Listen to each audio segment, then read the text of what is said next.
வணக்கம், நமஸ்தே, welcome to our channel RBB. RBB அப்படின்னா ராஷ்டிர பாஷா பிரவீன். ஸோ நம்ம இந்த சேனலில் பிராத்தமிக்லேருந்து பிரவீன் வரைக்கும் லாஸ்ட் எக்ஸாம் வரைக்கும் உள்ள ஃபுல் புக்கையுமே ஒவ்வொன்றா நம்ம ஒவ்வொரு லெசனாக பார்க்க போகிறோம்.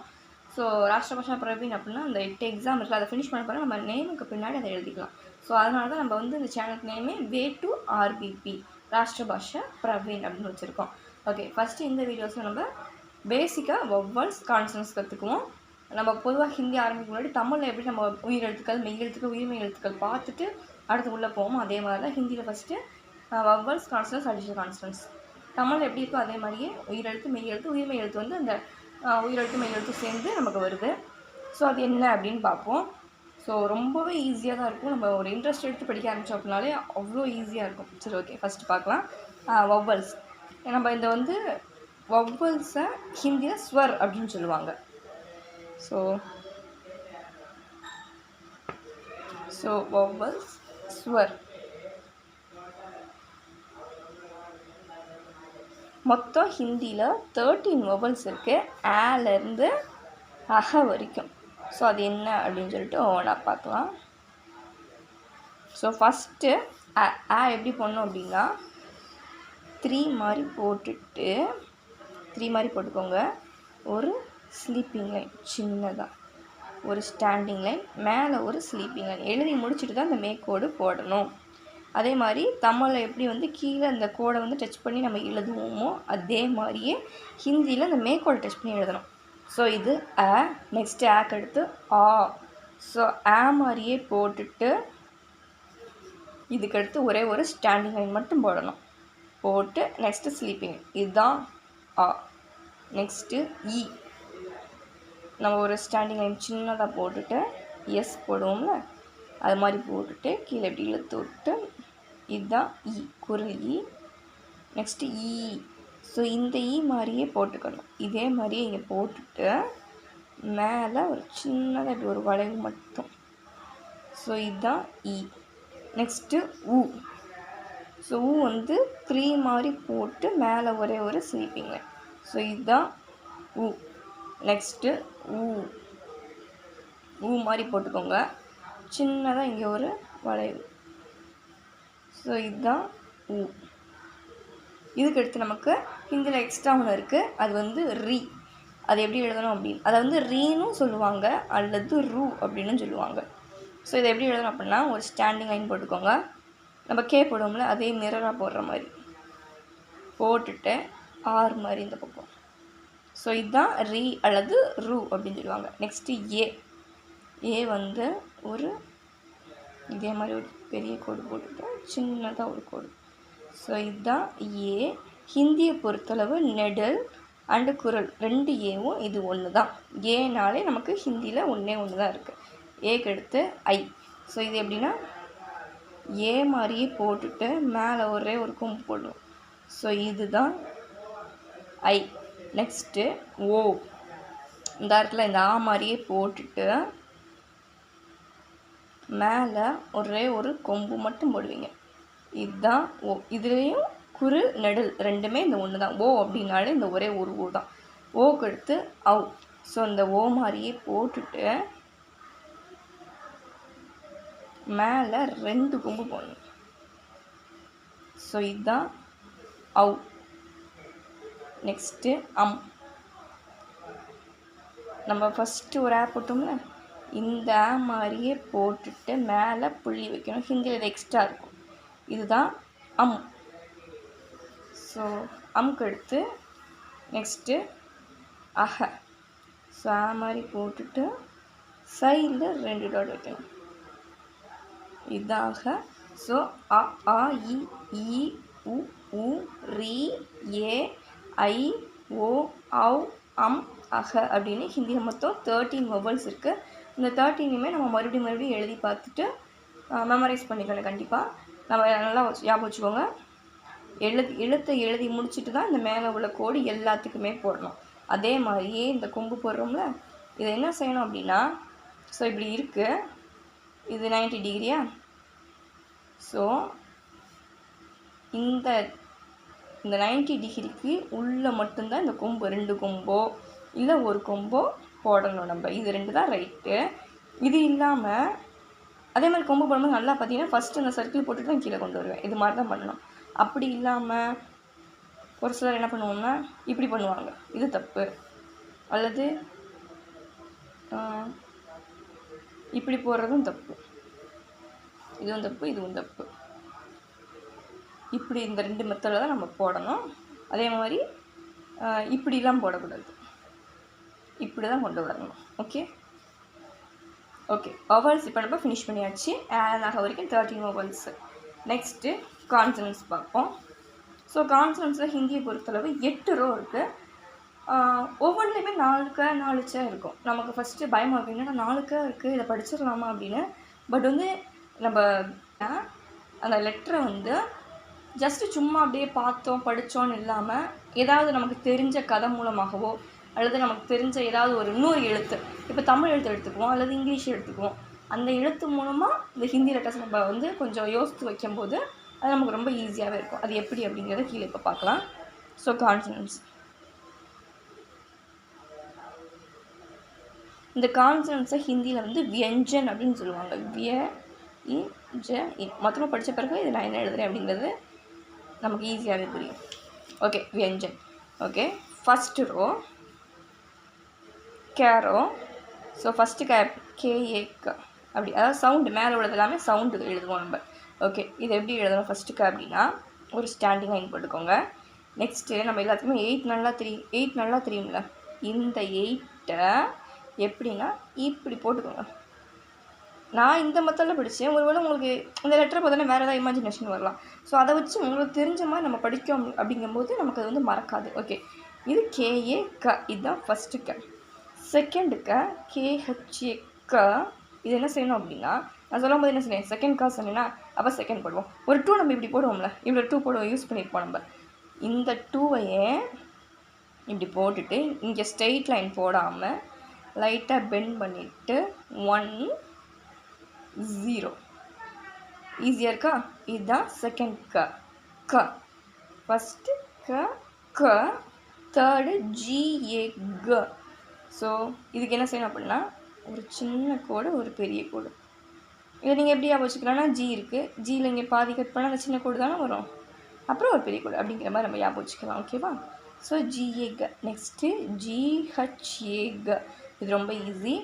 இதுக்கு என்ன செய்யணும் அப்படின்னா 3 போடுவோம்ல, இந்த 3யை அப்படியே மிரராக போடுற மாதிரி, அதாவது இப்படி. ஓகே இதே மாதிரி போட்டு அப்படியே standing line sleeping line. So ஜிஹெச்ஏக. நெக்ஸ்ட்டு ஞ, ஜிஎன்ஏ ஞ, அல்லது தமிழில் இந்த ஞ நம்ம எழுதுவோம், தமிழில் இந்த ஞ யூஸ் பண்ணணும், அந்த ஞ தான் இது. ஸோ இந்த ஞ எப்படி எழுதணும் அப்படின்னா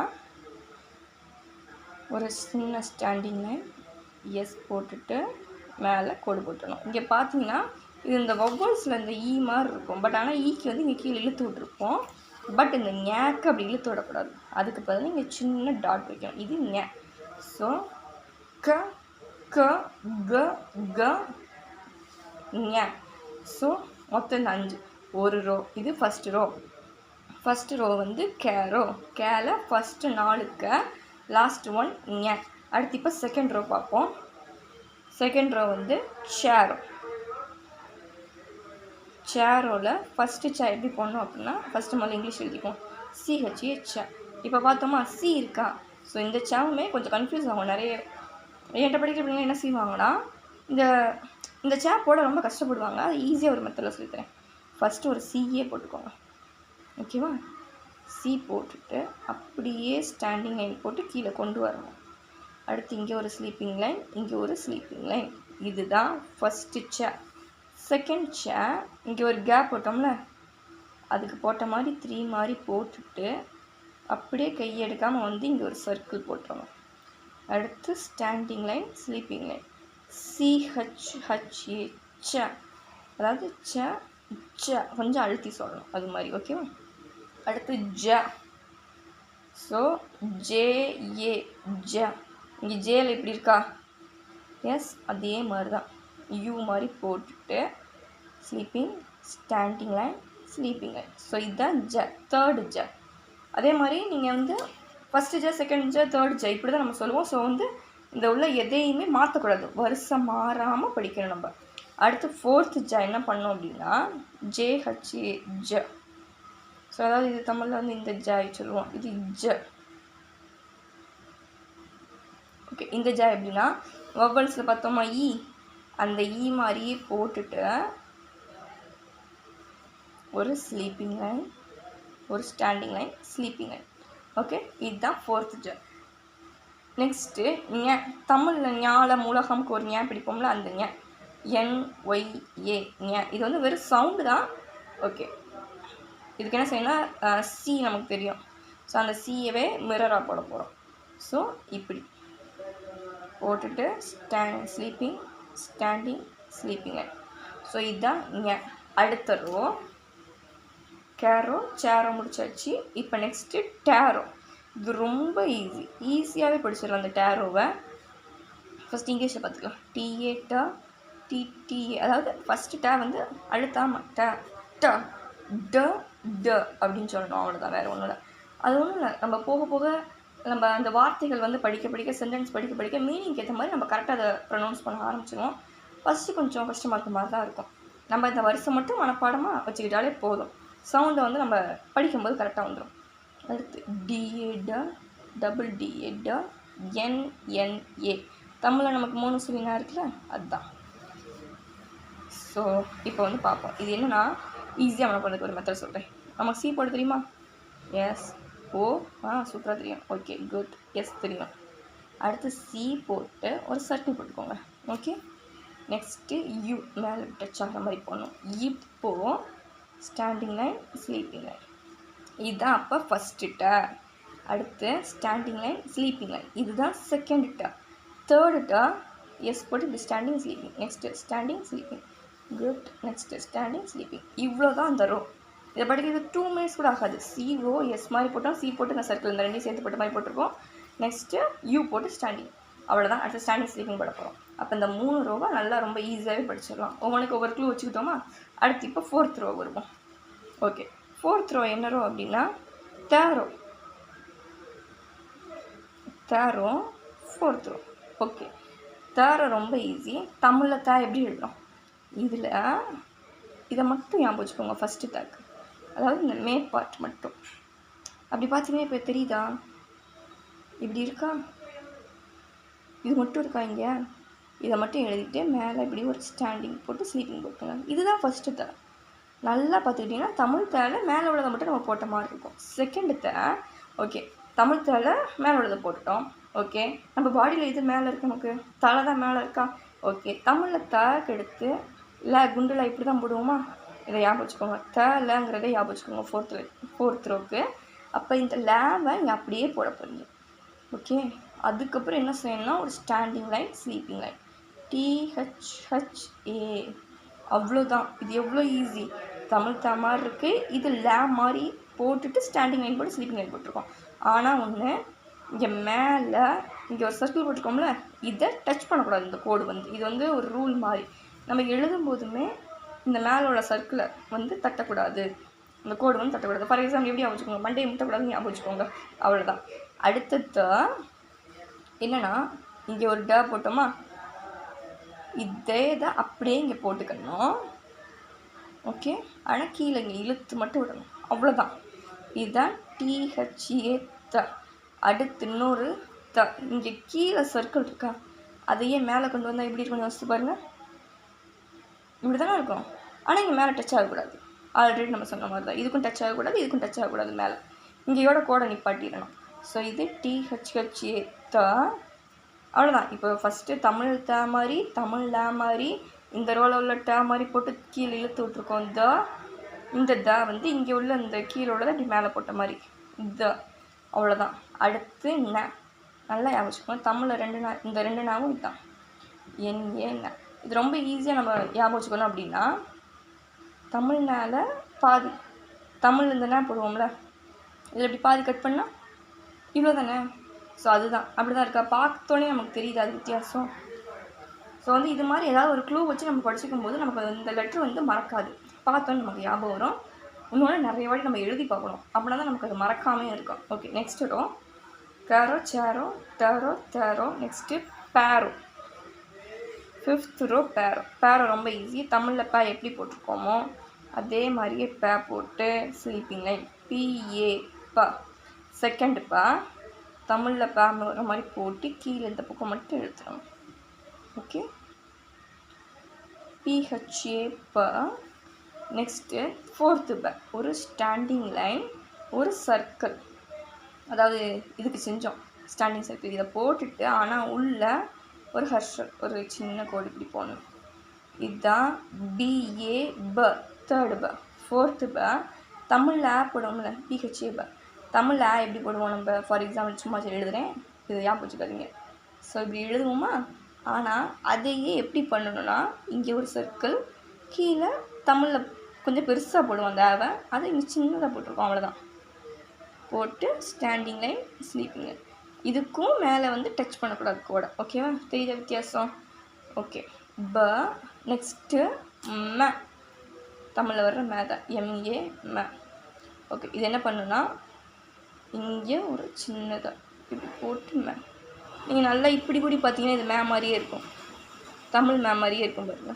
இப்படி பார்த்தோம்னா இது எப்படி தலையில் போட்டு பார்த்தோம்னா தமிழ் மே மாதிரி இருக்கா? ஸோ இந்த லெட்டரை பார்த்தோன்னே உங்களுக்கு தமிழ் மே ஞாபகம் வந்துடும்னா அப்போ இந்த மே லெட்டர் வந்து ஞாபகம் வந்துடும்.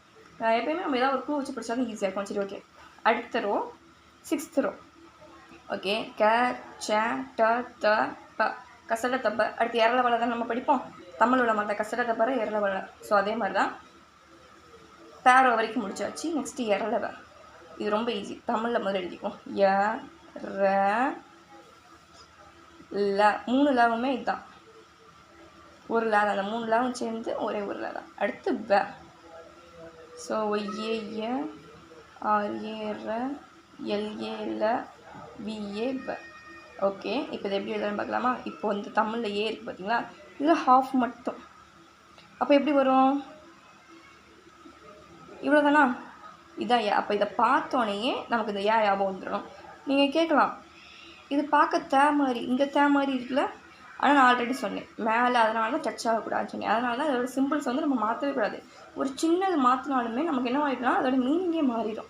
ஸோ இங்கே டச் பண்ண மாட்டோம், நல்லா சர்க்கிள் தெளிவாக போட்டிருக்கோம். இங்கே சர்க்கிள் வரல, மேலே டச் ஆகிருக்கு. அதே இது நீங்கள் கீழே இருந்து தெரியுது பார்த்தீங்களா, லைட்டாக நீங்கள் சுழிச்சு விடாமல் போயிட்டீங்கன்னா அது பே மாதிரி போயிடும். ஸோ ஒவ்வொரு லெட்டருமே நம்ம வந்து பார்த்து எழுதலாம். ஏ. நெக்ஸ்ட்டு ர. ர ரொம்ப ஈஸி. ருபி சிம்பிள் போடுவோம்ல, அது மாதிரி தான். கீழே கோடு மட்டும் வராது. இது ர. ஸோ நமக்கு பார்த்தாலே தெரிஞ்சிருச்சு. தமிழில் ர இந்த பக்கம் இழுத்து விட்றோம், இது இந்த பக்கம் இழுத்து விட்றோம், ஞாபகம் வச்சுக்கோம். அடுத்து ல. தமிழில் 3 இந்த ல போடுவோம்ல, இது நல்லா பார்த்துக்கோங்க. அதே மாதிரி தான் இருக்கும். இல்லை எப்படி ஞாபகம் வச்சுக்கலாம், இப்படி எம் போட்டு போடுற மாதிரி. ஸோ தமிழ் இதுனா இப்படி போடுவோமா, ஆனால் இது மட்டும் இவ்வளோ, அவ்வளோதான். அதே மாதிரி தான் இருக்கா? ஓகே, லேக் எடுத்து வே. வே ரொம்ப ஈஸி. வே இப்படி தானே. இது இந்த ஹாஃப் மட்டும்னா ஒரு ஸ்டாண்டிங் லைன், ஒரு சர்க்கிள், மேலே ஸ்லீப்பிங் லைன். ஏ ர ல வ. நெக்ஸ்ட்டு ரொம்ப easy. 7th row and 8th row வந்து ஈஸி தான். ஷேரோ 7th ரோ ரொம்ப ஈஸி. ஃபார் எக்ஸாம்பிள் இது என்ன மாதிரி இருக்குது? எஸ், 21 மாதிரி இருக்குது. ஸோ இதை வந்து 21 ஷேர் நம்ம ஞாபகம் வச்சுக்குவோம். அடுத்து இது என்ன மாதிரி இருக்குது? ஏற்கனவே தான் இருக்குது. பே மாதிரி இருக்கா? உள்ள ஹர்ஷர் போட்டுருவோம். இது ஒரு ஷே, அதாவது பே போட்டு போடுற ஷேர் நம்ம ஞாபகம் வச்சுக்குவோம். அடுத்த ஷே வந்து இது என்ன மாதிரி இருக்குது? ரே மாதிரி இருக்குது. ஸோ ரே போட்டு போடுற ஷே. அடுத்து ஹே.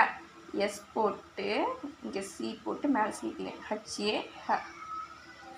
நம்ம தமிழில் எழுதணும் அப்படின்னா இது இந்த ஹ, இது ச, ஷ, இது ஒரு தமிழ் இந்த ச எப்படி போடுவோம்? சரி, ஓகே, இந்த ஷே ஞாபகம் வச்சுக்கோங்க. ஷே மட்டும் ஞாபகம் வச்சுக்கோங்க, அவ்வளோதான். இது ஏன்னா இதெல்லாமே சவுண்டுக்கு தானே, ஒன்றும் பிரச்சனை இல்லை. அடுத்து 8th ஒன் ரொம்ப ஈஸி. எஸ் தெரியுமா உங்களுக்கு? கே தெரியும், யூ தெரியும், ஆர் தெரியுமா? இதை வச்சு ஈஸியாக அந்த 8th ரோ படிப்போமா? இந்த எஸ் அப்படியே இப்படி மிரராக போடணும். நல்லா பார்த்துக்கோங்க. இது இது ஷே தான். இது இங்கிலீஷ் மட்டும் வச்சுக்கோங்க. இதுதான் இந்த ஷத்ரியா அப்படின்னு சொல்லுவாங்கள்ல, அந்த ஷ. இதை இப்படி மிரராக தான் இதுவுமே. ஸோ இது இத்ரான்னு சொல்லுவாங்க. THRA KSH ஷ த்ர ஞ. ஸோ இதை இப்படி போட்டுட்டு, அதாவது இது இந்த ஜ மாதிரி இருக்கும், இதே மாதிரி போட்டுட்டு ஆனால் இப்படி இழுத்து விட்ருங்க. தமிழில் இங்க அப்படின்னு சொல்லுவாங்க, ஞ GYA ஞ. நெக்ஸ்ட்டு ஷ்ர SHRA ஷ்ர. ஸோ இந்த 8th ரோ மட்டும் என்ன ரோ அப்படின்னா நம்ம தமிழில் எப்படி வடமொழி எழுத்துக்கள் சொல்கிறோம் இந்த ஷேலாம் அதே மாதிரி இந்த 8th ரோ. ஸோ மெயினாக அந்த 7 ரோ இது வந்து கிட்டத்தட்ட உயிர்மை எழுத்துக்கள் மாதிரி. ஓகே, இந்த இது எல்லாமே நல்லா தெளிவாக படித்து முடித்த பிறகு அடிஷ்னல் கான்சனன்ட்ஸ் பார்க்கலாம். அடிஷ்னல் கான்சனன்ட்ஸ் வேறு எதுவுமே இல்லை. வவல்ஸு இக்கு இது அதுக்கப்புறம் ஹாஃப் லெட்டர் வேர்ட்ஸ் வரும். ஸோ ஹாஃப் லெட்டர் வேர்ட்ஸ் அப்படின்னா வேறு எதுவுமே கிடையாது. தமிழில் வந்து நம்ம இப்போ எழுதியிருக்கோம், அதில் புள்ளி வச்சா இக்கா, இதுதான் ஹிந்தியில் வந்து ஹாஃப் லெட்டர் வேர்ட்ஸ். ஹிந்தியில் என்ன பண்ணுவாங்கன்னா இந்த ஃபுல் இருக்குது, இதில் பாதி அது வந்து இக்குன்னு சொல்லுவாங்க. இதாக இருக்குது. சரி, அதை நெக்ஸ்ட் வீடியோ நம்ம பார்க்கலாம். ஸோ இக்கு ப்ளஸ் இக்கு ப்ளஸ் கா இக்கு ப்ளஸ் கி. ஸோ அதே தான் நெக்ஸ்ட் வீடியோ நம்ம பார்க்கலாம். இப்போ நல்லா அந்த வவல்ஸையும் கான்சனன்ட்ஸையும் நிறைய வாட்டி எழுதி பார்க்கணும், அப்படின்னா நமக்கு நல்லாவே மெமரைஸ் ஆகும். ஓகே, தன்யவாத் ஜி. நெக்ஸ்ட் வீடியோ நம்ம மீட் பண்ணலாம். மறக்காமல் சேனலை சப்ஸ்கிரைப் பண்ணிடுங்க.